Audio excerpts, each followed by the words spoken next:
ஸ்ரீ காளிமாதா ஜோதிடம் உலக புகழ்பெற்ற ஜோதிடர் பண்டித் மகாராஜா. காதல், கல்யாணம், உத்தியோகம், வியாபாரம், கல்வி, குழந்தை பாக்கியம் மற்றும் மந்திர சூனிய பிரச்சனைகளுக்கு நிரந்தர தீர்வு. வணக்கம். மீண்டும் மற்றும் ஒரு ராஜ்யம் நிகழ்ச்சியினூடாக சந்தித்திருக்கின்றோம்.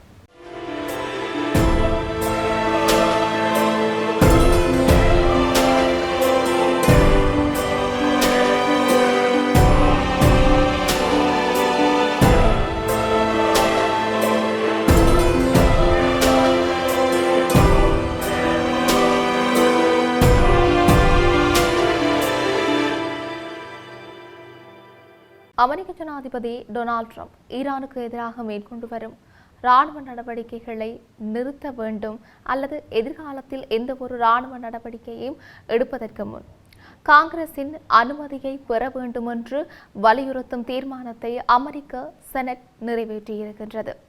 செவ்வாய்க்கிழமை நடைபெற்ற வாக்கெடுப்பில் இந்த தீர்மானம் 50 வாக்குகள் ஆதரவாகவும் 48 வாக்குகள் எதிராகவும் பெற்று நிறைவேற்றப்பட்டது. இதற்கு முன்னர் ஜூன் மாத தொடக்கத்தில் பிரதிநிதிகள் சபையும் இதே தீர்மானத்தை ஏற்றுக்கொண்டிருந்தது. செனட்டில் குடியரசுக் கட்சிக்கு பெரும்பான்மை இருந்த போதிலும் 4 குடியரசுக் கட்சி செனட்டர்கள் தங்கள் கட்சியின் நிலைப்பாட்டுக்கு மாறாக இந்த தீர்மானத்திற்கு ஆதரவாக வாக்களித்திருந்தார்கள். அவர்களுடன் பெரும்பாலான ஜனநாயக கட்சி உறுப்பினர்களும் இணைந்திருந்தமையும் குறிப்பிடத்தக்கது. இவ்வாறு இரு அவைகளாலும் ஒரு போர் அதிகார தீர்மானம் நிறைவேற்றப்படுவது அமெரிக்க வரலாற்றில் முதன்முறையாகும். எனினும் இந்த தீர்மானம் சட்டமாக மாறும் வாய்ப்பு குறைவாக இருப்பதால் இது பெரும்பாலும் அரசியல் குறியீட்டு நடவடிக்கையாகவே பார்க்கப்பட்டிருக்கிறது. குடியரசுக் கட்சியிலிருந்து ஆதரவாக வாக்களித்தவர்கள் லூசியானா, அலாஸ்கா, மைன், கென்டக்கி. மேலும் மிட்ச் மெக்கானல் மற்றும் டேவ் மெக்மாரிக் ஆகிய இரு குடியரசுக் கட்சி உறுப்பினர்கள் வாக்களிப்பில் பங்கேற்கவில்லை. ஜனநாயக கட்சியிலிருந்து மட்டும் ஜான் ஃபெட்டர்மேன் இந்த தீர்மானத்திற்கு எதிராக வாக்களித்திருந்தார். செனட் அவையில் பேசிய ஜனநாயக கட்சியின் தலைவரான ஷக் ஷமர் ட்ரம்பின் ஈரான் போர் கொள்கையை கடுமையாக விமர்சித்திருந்தார். பல ஆண்டுகளாக ட்ரம்ப் ஈரானுக்கு அதிகபட்ச அழுத்தம் கொடுப்பதாக கூறியும் இருந்தார். ஆனால் அவர் அமெரிக்க மக்களுக்கு அதிகபட்ச குழப்பம், அதிகபட்ச அசாதாரண நிலை மற்றும் அதிகபட்ச செலவையே ஏற்படுத்தியிருக்கின்றார் என்று அவர் கூறியும் இருக்கின்றார். மேலும் ஈரானில் ட்ரம்ப் செய்த மிகப்பெரிய தவறு அமெரிக்க வெளிநாட்டு கொள்கை வரலாற்றில் மோசமான தவறுகளில் ஒன்றாக பதிவாகும் என்றும் அவர் தெரிவித்தும் இருக்கின்றார். 2026 பிப்ரவரி 28 அன்று ட்ரம்ப் இஸ்ரேலுடன் இணைந்து ஈரானுக்கு எதிராக தாக்குதல்களை தொடங்கியதாக கூறப்பட்டிருக்கிறது. இதன் மூலம் பிராந்திய அளவிலான போர் வெடித்திருந்தது. அதற்கு முன் 2025 ஜூன் மாதத்தில் 12 நாள் போர் என்று அழைக்கப்பட்ட மோதலின் போது ஈரானின் அணுசக்தி செறிவூட்டல் திட்டத்துடன் தொடர்புடைய 3 முக்கிய இடங்களை அமெரிக்கா குண்டு வீசி தாக்கியிருந்தது. ட்ரம்ப் ஈரான் அணு ஆயுதம் உருவாகுவதை தடுக்கவே இந்த நடவடிக்கைகள் அவசியம் என்றும் கூறியிருக்கின்றார். ஆனால் ஈரான் நீண்ட காலமாக அணு ஆயுதம் உருவாக்கும் நோக்கம் இல்லை என்று மறுத்து வருகின்றது. விமர்சகர்கள் பிப்ரவரி தாக்குதல்களை எந்த தூண்டுதலும் இல்லாத தாக்குதல் என்று இது மத்திய கிழக்கு நிலைத்தன்மையை மேலும் பாதித்ததாகவும் குற்றம் சாட்டியிருக்கிறார்கள். தற்போது சுவிட்சர்லாந்தில் அமெரிக்காவுக்கும் ஈரானுக்கும் இடையில் போர் நிறுத்த ஒப்பந்தம் தொடர்பான பேச்சுவார்த்தைகள் நடைபெற்றும் வருகின்றன. ஜூன் 17ஆம் தேதி உருவாக்கப்பட்ட புரிந்துணர்வு ஒப்பந்தத்தின் அடிப்படையில் இந்த பேச்சுவார்த்தைகள் நடைபெறுகின்றன. ஆனால் இந்த ஒப்பந்தம் நீடிக்குமா என்பது இன்னும் தெளிவாக இல்லை. ஏனென்றால் அமெரிக்காவின் கூட்டாளியான இஸ்ரேல் தொடர்ந்து லெபனானில் தாக்குதல்களை நடத்தி வருவதாக கூறப்படுது. இந்த சூழலில் போர் அதிகார தீர்மானம் ட்ரம்பின் பேச்சுவார்த்தை நிலையை பலவீனப்படுத்தும் என்று சில குடியரசுக் கட்சி உறுப்பினர்கள் எச்சரித்திருக்கிறார்கள்.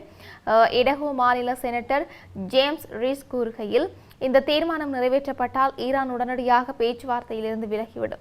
அமெரிக்க காங்கிரஸ் ஜனாதிபதியிடம் ஈரானை விட்டு விலகுங்கள் என்று கூறிவிட்டதாக அவர்கள் நினைப்பார்கள் என்றுமே தெரிவித்திருந்தார். மேலும் இந்த தீர்மானத்தால் எந்த விளைவும் ஏற்படாது, ஜனாதிபதி இதை பொருட்படுத்த போவதில்லை என்று அவர் கூறியும் இருக்கிறார். இருப்பினும் இந்த தீர்மானம் நிறைவேற்றப்பட்டிருப்பது ஜனாதிபதியின் போர் நடவடிக்கைகளுக்கு எதிராக காங்கிரஸில் ஆதரவு அதிகரித்து வருவதை காட்டுகிறது. ஈரான் போர் அமெரிக்க மக்களிடையே பெரும் ஆதரவை பெறவில்லை. ராய்டர்ஸ் மற்றும் இப்சோஸ் வெளியிட்ட கருத்து கணிப்பில் வெறும் 24% அமெரிக்கர்கள் மட்டுமே இந்த போர் செலவுக்கு மதிப்புள்ளதாக இருந்ததாக கூறியிருக்கின்றார். போர் தொடங்கிய சந்தையில் இருந்து எண்ணெய், இயற்கை எரிவாயு மற்றும் உரங்களின் விலைகள் அதிகரித்தும் இருக்கின்றன. ஹார்முஸ் நீரிணையில் ஈரான் விதித்த தடைகளுக்கும் அதற்கு அமெரிக்கா அளித்த பதிலும் இதற்கு காரணமாக கூறப்பட்டிருக்கிறது. நவம்பரில் நடைபெற இருக்கின்ற இடைக்கால தேர்தல்களையும் முன்னிட்டு குடியரசுக் கட்சி அரசியல்வாதிகள் வாக்காளர்களின் அழுத்தத்தை எதிர்கொண்டு வருகின்றமையும் குறிப்பிடத்தக்க விடயமாக இருக்கிறது. அமெரிக்க அரசியலமைப்பின்படி போரை அறிவிக்கும் அதிகாரம் காங்கிரசுக்கே இருக்கின்றது.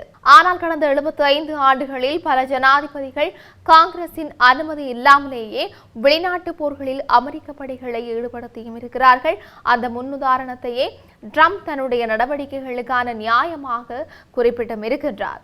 கடந்த வாரம் அளித்த பேட்டியில் என் நிர்வாக அதிகாரங்களுக்கு எல்லையில்லை என்று ட்ரம்ப் தெரிவித்தும் இருந்தார். ஜனநாயக கட்சி செனட்டரான டிம் கேன் இந்த தீர்மானத்திற்கு நீண்டகாலமாக ஆதரவளித்து வந்தவர். அவர் கூறுகையில், போரை அறிவிக்கும் மிக முக்கிய அதிகாரம் காங்கிரசுக்கே இருக்கின்றது, ஜனாதிபதிக்கு அல்ல. போரின் விளைவுகள் மிகவும் பெரியவை என்பதால் அந்த முடிவு ஒரே நபரின் கையில் இருக்கக்கூடாது என்று அமெரிக்க நாட்டின் நிறுவியர்கள் கருதியும் இருக்கிறார்கள். மேலும் ட்ரம்பின் போர் நடவடிக்கைகளை கட்டுப்படுத்தும் முயற்சிகளை தொடர்ந்து முன்னெடுப்போம் என்று டிம்கேனும் ஷக்ஷமரும் உறுதியளித்திருக்கிறார்கள். ஷக்ஷமர் தன்னுடைய உரையை முடிக்கும் போது ட்ரம்ப் காங்கிரசுக்கு விளக்கம் அளிக்கவில்லை, தனது ஒப்பந்தத்தை பாதுகாக்கவில்லை, தனது போரை முடிக்கவும் இல்லை. ஆனால் ஜனநாயக கட்சியினர் இந்த விவகாரத்தில் தொடர்ந்து வாக்கெடுப்பை கோருவார்கள். ஏனென்றால் இந்த நாட்டை போருக்கு அழைத்து செல்லும் அதிகாரம் காங்கிரசுக்கே சொந்தமானது. இந்த போர் முடிவுக்கு வர வேண்டும் என்று அவர் தெரிவித்தும் இருக்கின்றார். இவை இப்படி இருக்க, அமெரிக்காவால் முடக்கப்பட்ட ஈரானின் சொத்துக்களை விடுவிப்பது தொடர்பான இருதரப்பு பேச்சுவார்த்தையில் முக்கியமான முன்னேற்றங்கள் எட்டப்பட்டிருக்கிறதாக தற்போது தெரிவிக்கப்பட்டிருக்கின்றது. மத்திய கிழக்கு ஆய்வாளரும் ஆசிரியருமான முகமது அல் ஷஃபானி இதனை தெரிவித்திருக்கிறார். இந்த உடன்படிக்கையின்படி ஈரான் தன்னுடைய மசகு எண்ணெய் விற்பனைக்கான தொகையை அமெரிக்க டாலர்களில் பெற்றுக்கொள்ள அமெரிக்கா அனுமதி வழங்கியிருக்கின்றது என்றும் தெரிவித்திருக்கின்றார். இது ஈரானுக்கு கிடைத்திருக்கின்ற மிகப்பெரிய வெற்றியாக பார்க்கப்படுகின்றமையும் குறிப்பிடத்தக்கது. சுவிட்சர்லாந்தில் தற்போது நடைபெற்று வரும் நிபுணர்கள் அளவிலான இந்த பேச்சுவார்த்தைகள் இரு நாடுகளுக்கும் இடையிலான ராஜதந்திர உறவில் புதிய நம்பிக்கையை ஏற்படுத்தியும் இருக்கின்றது. முன்னதாக 2015ஆம் ஆண்டு போடப்பட்ட ஈரானிய அணுசக்தி ஒப்பந்தத்தின் போது கூட ஈரான் தன்னுடைய எண்ணெய் வர்த்தகத்தை அமெரிக்க டாலர்களில் மேற்கொள்ள அனுமதி மறுக்கப்பட்டிருந்தது. இருப்பினும் தற்போது அமெரிக்கா வழங்கியிருக்கின்ற இந்த சிறப்பு விலக்கு ஈரானின் பொருளாதாரத்திற்கு பெரிய அளவில் வலு சேர்க்கும் என்று ஷஃபானி குறிப்பிட்டிருக்கிறார். இரு நாடுகளுக்கும் இடையே இன்னும் பல விவாதத்திற்குரிய சிக்கல்கள் நீடித்தாலும் தற்போதைய சூழலில் எடுக்கப்பட்டிருக்கின்ற இந்த நடவடிக்கைகள் இருதரப்பு உறவை அடுத்த கட்டத்திற்கு எடுத்துச் செல்ல உதவும் என்று எதிர்பார்க்கப்படுகின்றமையும் இங்கு குறிப்பிடத்தக்க ஒரு விடயமாகவே இருக்கின்றது. இப்படி இருக்க உலகளவிய ரீதியில் இன்னும் என்னெல்லாம் நடக்கப் போகின்றது என்று நாங்களும் பொறுத்திருந்து பார்க்கலாம். மீண்டும் மற்றொரு பதிவினூடாக சந்திக்கலாம். வணக்கம்.